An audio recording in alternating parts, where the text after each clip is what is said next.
You're watching How Leap. Let's learn how to increase download speed on the Chrome browser. First, pause and resume the download. Right-click the download in Chrome's download bar and select Resume. This can sometimes get a better server connection. Next, clear your browser cache. Go to Chrome Settings, Privacy and Security, Clear.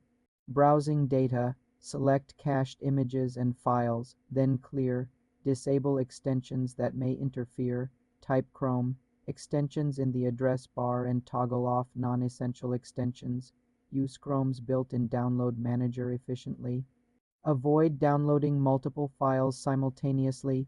Increase the number of parallel downloads by enabling a flag. Type Chrome. Flags in the address bar. Search for parallel downloading and enable it. Restart Chrome. Check your internet connection. Run a speed test at speedtest.net. If it's slow, restart your router or switch to a wired Ethernet connection. Close unnecessary tabs and applications using bandwidth. In Chrome Settings, go to Performance and turn on Memory Saver and Energy Saver to optimize resource usage. Ensure Chrome is updated. Go to Settings, About Chrome. An outdated browser can be slow. Finally, try downloading during off-peak hours. If speed is still poor, the issue may be with the server you're downloading from, not your browser. For more simple computer tutorials, subscribe to the channel.